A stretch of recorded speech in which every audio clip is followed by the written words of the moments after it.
Esports is one of the fastest growing and evolving industries of the last decade. Both its viewership and prize pools have been steadily climbing around the world, and it's believed to become the second most viewed sport in America by 2021.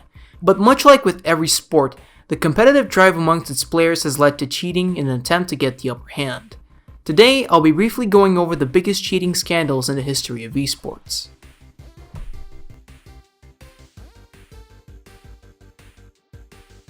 Firstly, cheating in esports exists in many forms.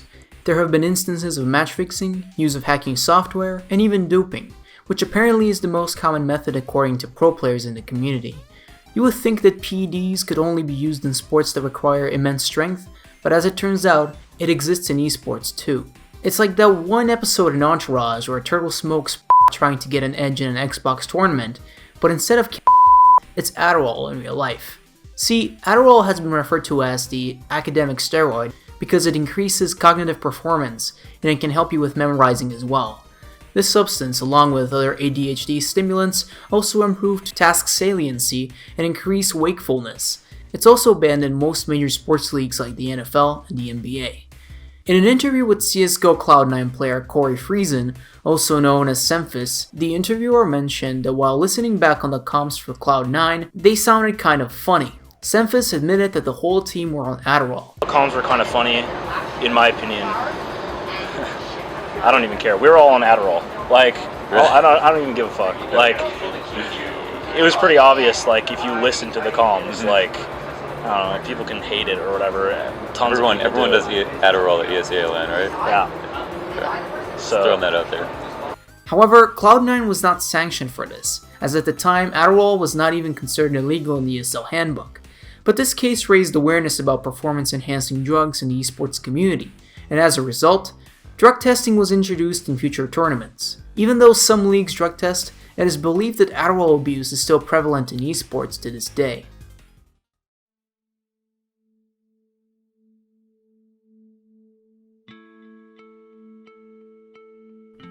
Besides the use of illegal drugs, there was also match fixing, which resulted in many scandals in various esports like CSGO and League of Legends.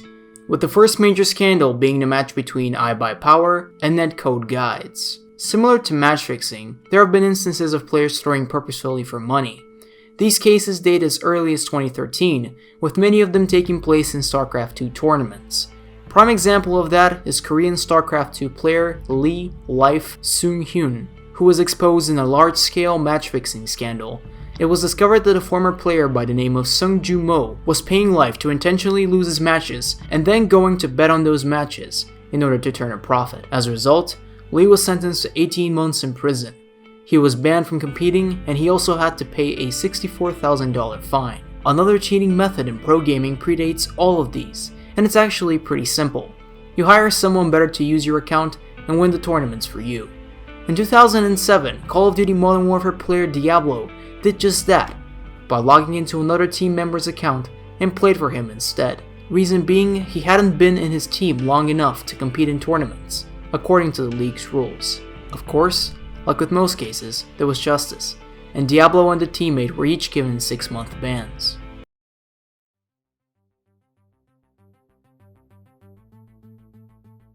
Those are some of the craziest ways esports players have cheated in tournaments, but there's one thing that you wouldn't expect to be present in this fast-rising competition, and that is the use of cheating software. There are a lot of ways to cheat in PvP games, from exploiting game mechanics, to aimbot scripts, to even an all-in-one software that you have to pay a monthly subscription to use. This is a major issue in most PvP first-person shooter games, both in the competitive and casual scenes.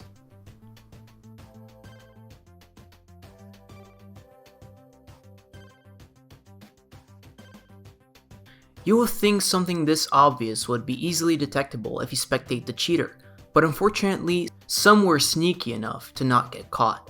During the Fortnite World Cup qualifiers in 2019, Jonathan Kosmala of TeamKaliber was using a wall hack for the entirety of the contest. Despite not being caught, it was actually the creator of the said hack who turned the player in. He did it because Jonathan was using this for a tournament that had a $30 million prize.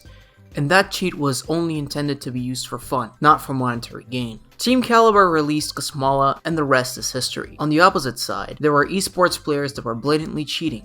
and have become laughingstocks of the community as a result, with the infamous Forsaken incident for example. At the Extremes Land 2018 Asia Finals, Optic India CSGO player Forsaken put an aimbot hack disguised under the name word.exe.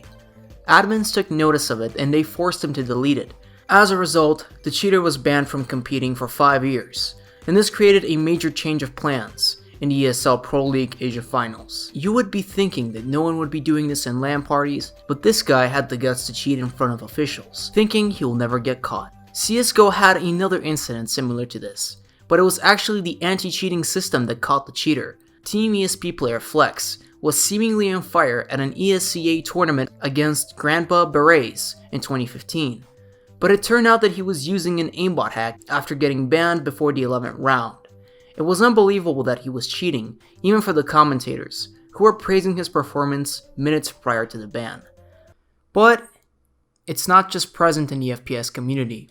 In 2016, there was a player from the New England, Ohio region that has now become famous for their attempt to cheat their way onto the local power rankings. You see, this player had essentially popped out of nowhere and was having breakout tournament performances with one of the lowest tier characters in Super Smash Bros. Melee, Pichu. To put it bluntly, Pichu sucks. So for someone to suddenly appear and start taking down locally ranked players with her was wild, and it got a lot of attention. At first, people were happy for him, putting in the hard work and doing so well with a low tier character.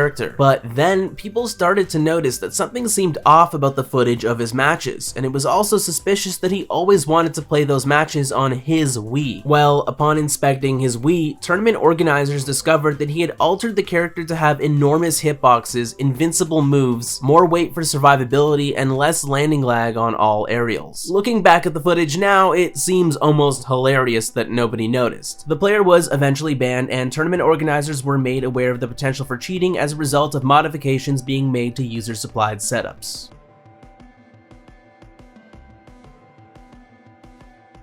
As it seems, many would do unethical actions to go the extra mile.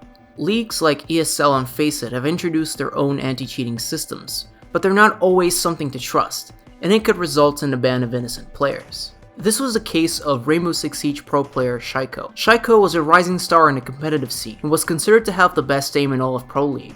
In 2017, Shaiiko was banned by ESL for 2 years after being caught using macros in a match against ft.Esports. ESL's Moss anti-cheat found something suspicious in Shaiko's key commands, and it was believed that there was the use of a macro that spammed the 4 key.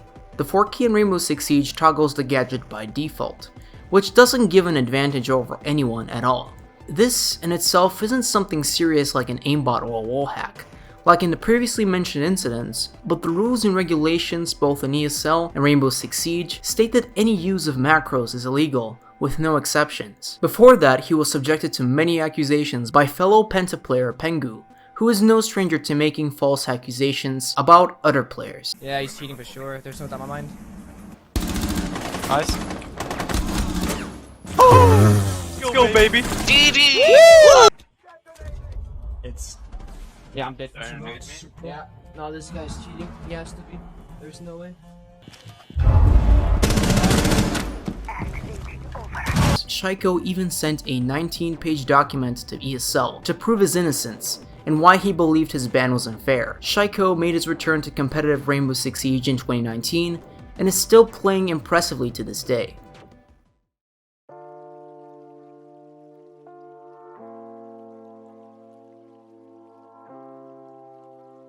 The rise of esports has been accompanied by a new wave of cheaters. The drive and struggle to secure prize money in these prestigious tournaments seems to be more prevalent than ever. This type of behavior is expected, as we've seen it exist in nearly every sport, but I personally think that this is not a reason for concern. With the advancements of anti-cheating technology and combative measures, I believe that we will see a steady decline in the numbers of people attempting to cheat and succeeding at it. Some countries like South Korea have begun to legislate criminal sanctions for the use of cheats in online games. Every new industry has a unique set of challenges to face and overcome, so it's only a matter of time before the esports and gaming environment becomes a fair and safe place for every player.